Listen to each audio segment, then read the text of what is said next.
Welcome back to College Football Media, and thank you for clicking on this video. It's really good to make another video, and now as we enter into the new year of 2020, it's almost time to crown another national champion. This Monday, the 13th. If you're new here, on this channel we talk about college football teams, trends, and traditions to logos, history, and predictions. If that sounds interesting to you, consider subscribing for more in-depth college football content. So let's jump right into it and talk about the playoff this season. And let me just go ahead and say up front that this is the perfect reason to why we should not have an 8-team playoff. I just want to go ahead and get that out of the way, and it's pretty obvious if you watched from seeing the first semifinal, LSU and Oklahoma. LSU came out, started off quick, and put out Oklahoma really in the first quarter. The first 2-3 drives, LSU was up big, and there was no way that Oklahoma could come back to win this game. They just sucked the life right out of the Sooners.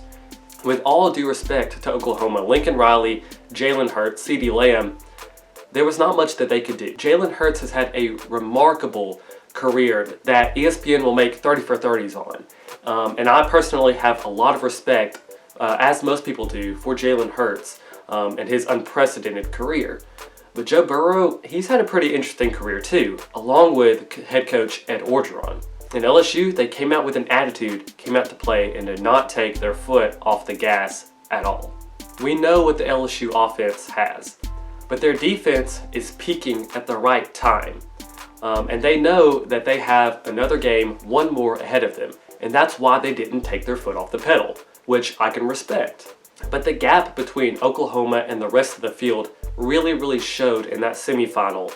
And personally, I don't want to see a 2-loss team making an 8-team playoff every single year.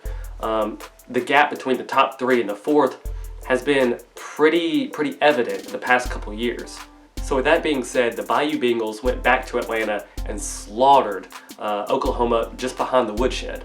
And now they'll make a trip back to New Orleans. On the other side, we had a very interesting game between Clemson and Ohio State. A much more interesting and intriguing game, while also much more low scoring. A defensive struggle, if you will. And yet the Tigers, also in this game, pulled out a win. Ohio State is a very good team, and so is Clemson, as we can see.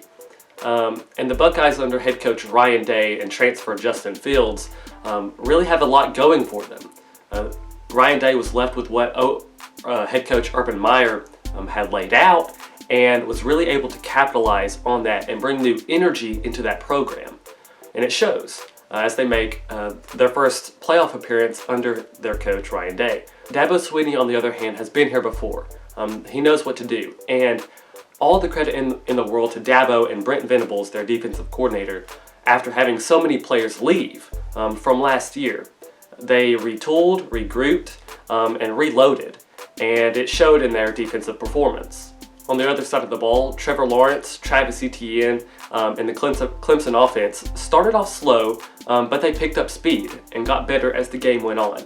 Is that result from having a weaker schedule throughout the entire regular season? Perhaps. But it's amazing to see Dabo be able to prepare his team through such weak competition that really is no fault of their own, and still be ready for the big games at the end of the year. There were some controversial calls from the referees in this game, but at the end of the day, yes, it might have cost Ohio State the game, but you can't leave it in the referee's hands. There's two sides to that coin, and you have to have balance there. While Ohio State definitely could have won this game, whether it be for the refs or not, the result is what it is, and you have to deal with it either way. So we're left with a Tiger Bowl in the national championship, LSU versus Clemson. And we are all really looking forward to this game. So what do I think of this game? And I want to know what you think in the comment section down below. So let me know before I go ahead and give you my opinion. So Clemson extends the streak that they have in their dominant performance of really kind of a dual dynasty with Alabama and Clemson.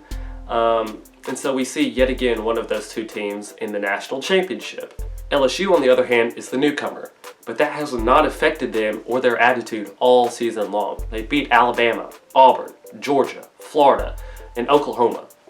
And they've slaughtered really a lot of those teams, and they just seem to be getting better and better. No hangover from the Heisman, no hangover from award season, no hangover from an SEC championship performance against Georgia. And now they get this game in their backyard. Clemson, while they will be traveling to the state of Louisiana, Dabo Swinney has a lot of love and respect for the stadium that they'll be playing in. He won a national championship in that stadium while at the University of Alabama as a wide receiver in his playing career in 1992 when they beat Miami. So Dabo Swinney really loves this stadium and would love to have another national championship under his belt in the exact same place.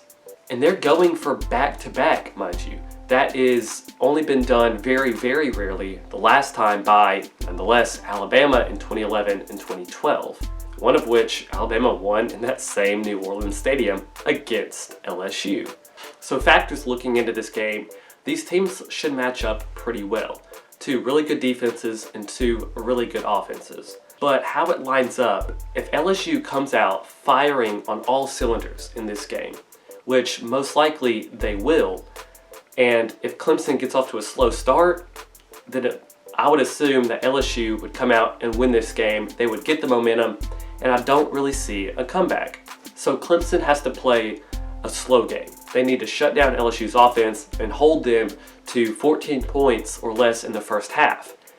That sounds like a really tough task, but if anybody can do it, I would probably say it would be Brent Venables. LSU, on the other hand, needs an air raid, shootout, or blowout type game. So while I have a lot of respect for Clemson, and if they come out and slow the game down from the beginning, but yet their offense can get off to a hot start, then Clemson would win this game. But I expect the opposite to happen. I expect Clemson to maybe get rolling in the second quarter and LSU already have a very hot start. Being in their backyard. Their attitude, the outside factors has not affected this team all season long. LSU is dominant. They have an attitude about them that we very rarely see in teams and only really in national championship teams. So Coach O has an incredible story, and we know that it would be really amazing to see in the 150th year of college football, to see Coach O get a national championship for his Tigers. And that's exactly what I predict will happen. An incredible 15-0 season for LSU with a Heisman Trophy in Joe Burrow, unprecedented and historic.